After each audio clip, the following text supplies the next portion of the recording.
I have the pleasure of having Brent Trembly of Get Staffed Up on here today. How you doing, Brett? I'm fantastic, Gabby. How are you? I'm good. I'm good. Glad to see your face again and to learn more about your business. Absolutely. Yeah, so please just go ahead and start telling us about who you are and what Get Staffed Up is. I would love to. So I live in Miami, Florida. I came here for law school and I started a law firm a few years after I graduated. And I still own and run that law firm. So I am an active attorney. We have 10 lawyers at the firm and it's going very well. But a few years ago, me and a very good friend who's also a lawyer, we noticed there was a gap in opportunity for really adding all the people and the hands on deck that you need in order to stop wearing so many of your own hats as a business. When you're hiring domestically, not only is it much more, it's just very expensive, and you have the multiplier of 1.42 is the most recent that I've read. Meaning, if you're paying someone 100,000, what it really costs you is 142,000, just to use round Wow. numbers. So my business partner learned about the possibility of hiring international team members and working with them through Zoom. So we started this business in early 2018, and it was going great. And then coronavirus hit, and now people don't even wonder if it's possible to work remotely anymore. And so Great. our business has absolutely just exploded in a good way, and it's been a lot of fun. That's great. I'm glad that there could be positives to all a crazy year. I'm glad to be hearing those success stories so far. And Yeah. so you said you had the law firm and now you saw kind of a gap. How did you get into it though, as far as like this was just something I guess you were passionate about? This is like we need to fill this gap right here. Well, it's funny because my business partner learned about the virtual staffing from and how to really start recruiting and finding people from other countries. I had a project that I was going to run with on my own called the Hiring Pros. Okay. I've put a lot of time into leadership development and recruiting and training and building teams. That's what I really enjoy doing. Okay. And I was at a program one time with a bunch of rather successful professionals, and we spent a whole day on it was kind of like an MBA program, like Mhm. through Goldman Sachs, and we spent a whole day on hiring, and the amount of complaints coming from the business owners in that room was just mind-boggling, and Right. it reflected a lack of self-awareness. It was like, oh, millennials this and young people that, and nobody wants to Right. work anymore. And it was like, Mhm. people aren't put on this planet to work for you their whole lives. Who are you? You have to earn the right Mhm. to be somebody that other people want to work for and spend Mhm. their time with. And there's so much that goes into it, from core values and mission and your culture and your meeting rhythms and how you treat people and how you promote and how you delegate. So I was excited about maybe starting that project. Mhm. And then the idea came that we could do that with offshore teams and really give people, for example, every business, the business owner wears so many hats. So if you wanted to delegate, bookkeeper, someone else in your finance department, like for a law firm, for example, a legal secretary, a personal assistant, two assistants for the other lawyers at your firm, a receptionist, that's a lot of people to hire. But when you can do it using economic arbitrage and taking advantage of the different economies and spend like 25% of what you normally would, Mhm. suddenly you've got this business with a lot of team members and employees that is pumping out a lot of work, and the growth becomes a lot of fun. So it just kind of all made sense from a lot of different angles. Yeah, it sounds like it. And so, like you said, it's also getting employees from overseas and seeing that gap and how they can fill that gap. But also, you mentioned as far as employers also need to be a company that people want to work for. So, would you say you're also trying to accomplish sort of a culture shift and sense and a mindset shift when it comes to business owners and leaders? I would like to, Hmm. but candidly, with how fast we're growing and the resources we have right now, in a few years, I think we'll be able to do more training for business owners on how to develop their.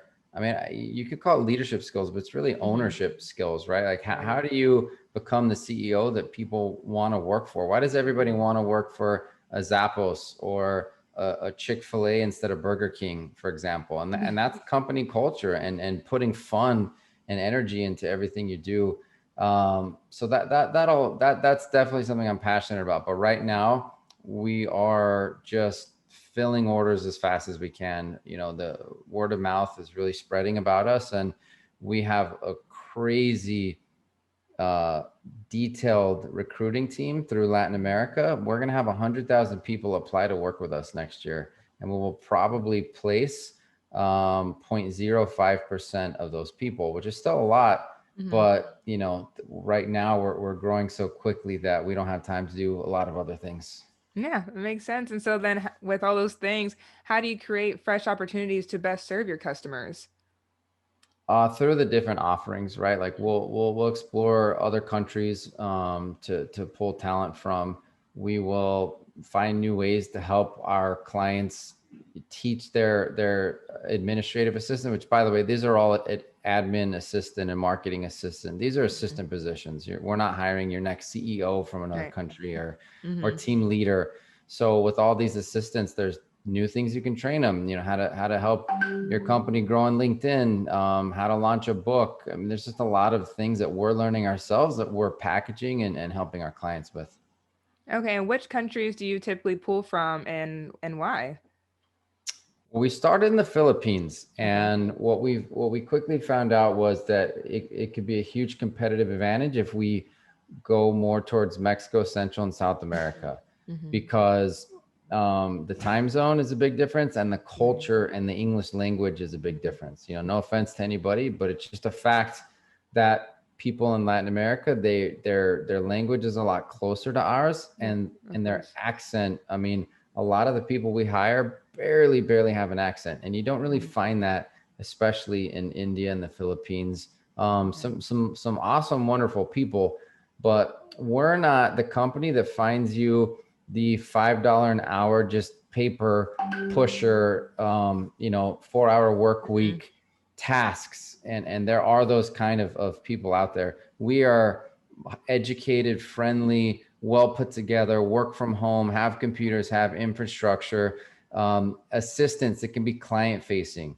And so we're just a different, we're not the McDonald's of the staffing world, which, I mean, by the way, we all love McDonald's. It's not offensive. It's just a different model and Right. strategy. Hmm. We're not the most expensive steakhouse in the country either. We're just a medium range, very well respected restaurant, if you're using that analogy. Okay. I was saying which restaurant you were possibly going to say that kind of falls in the middle. I wasn't sure I with know, the analogy. maybe like a Houston's. We're not quite maybe prime 112, but we're Okay. we're we're more expensive than some others, right? Hmm. Like the Shake Shacks of the world. But There you I guess go. I guess we could go on, right? Everyone loves Chipotle, maybe. Right. Starting to get Exactly. into fast casual more than fast Chick-fil-A, food. something, right, exactly. Something a There you little go. upscale fast food. And Right. so, like you said, there's definitely that benefit too. And like you said, that culture of you're also trying to set it up well, we're not doing just low end wages and low end situations either for even the people that you're trying to get set up to be hired. Yeah. Yeah. And so how do you leverage flexibility then to think outside the box? Like you said, you're able to get employees from overseas, you have a little bit more flexibility there. How do you leverage that for your company? Well, if you're asking about how to leverage creativity, it depends. I mean, there's a million different ways in a business. You can be creative internally, externally. You can be creative within a marketing department, within an operating department, within, like, for us, we have a sales department, HR, client happiness. So a lot of different ways, but the way that we've set up our communication structure Mm. and what we call level 10 meetings at the firm, we've got opportunities all week, every week, to empower our people to come up with new and better ways to run the company. And I think that's what it comes down to, is that we have created the type of opportunity and culture where people have, if they have ideas, they can present those ideas. Wonderful. So it's like I said, it's a collective, definitely a Yeah. collective type of culture. Yeah. And so I want to go back to how you mentioned being an employer that people want to work with. Of course, you don't want to brag or toot your own horn, but what do you think are some things that you carry for yourself as a person to be an employer that people want to work for? I learned early on that if you're not, I mean, if you're making it a burden and people just like, oh God, I don't want to go to this meeting, then Right. they're, I hate the fun, because it's not like, oh, if you have fun, then everything will go well. I mean, that's not true either, Hmm. because you could not be focused on work. But I mean, every meeting we have, we're laughing and having a good time and making jokes while we're getting a lot of things done. We're Mm-hmm. kicking butt and taking names, and I think that's important. We just did our quarterly reviews with our team members, our own internal employees, and at least three of them said, "This is the best company I've ever worked for. I'm so happy." And when you get that kind of feedback, it's really validating for what we're trying to build. Yeah, we're doing something right with that Yeah. feedback. And so please tell us about your book, The Danger Zones. Sure. So that's really has nothing to do with Get Staffed Up. That's for the Hmm. law firm. Business owners are under attack in this country for Hmm. some strange reason. People see business owners and they think dollar signs. You know, Right. most people don't understand most of the income in a business goes right back out to run the business.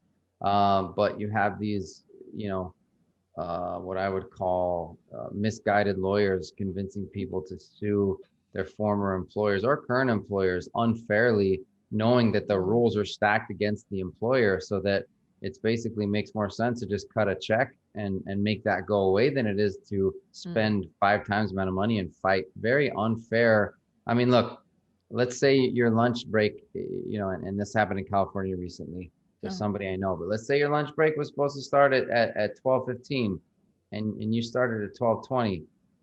I get it, right? Like what we try to put things in place to have good environments and for employers to not take advantage of employees because that's important too. Mm-hmm.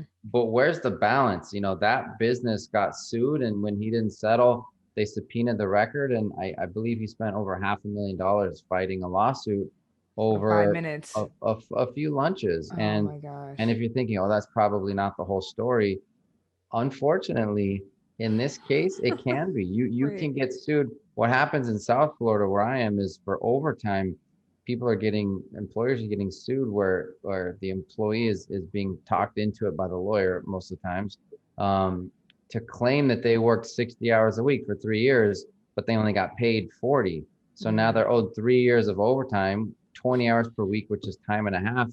And the burden is on the employer to prove that the employee is wrong, Mm-hmm. not on the employee. And most Right. business owners don't know that. So the book is full of little tips and tactics to help protect yourself. I mean, it's the opposite of containing things to get a one up on your employees. No, it's not. It's about being a great employer, but Right. protecting And yourself protect from yourself. Mm-hmm. unfair, just deceitful accusations, which can tear a business apart. Right. And I think we read, as business owners, everything, there's so much reading about, how can I serve the customer? How can I make the customer happy? And not sometimes like, well, how do I protect myself and make sure I'm going to be okay as well? Yeah. Yeah. Well, right. And not only make the customer happy is one thing, but make your employees happy. If you take care of your employees, they will take care Mm-hmm. of the clients. And Mm-hmm. that's where most of your focus should be on is your own team. Absolutely. Internally first. Yeah. Wonderful. So where can people go for more information about Get Staffed Up or if they just want to learn more about you?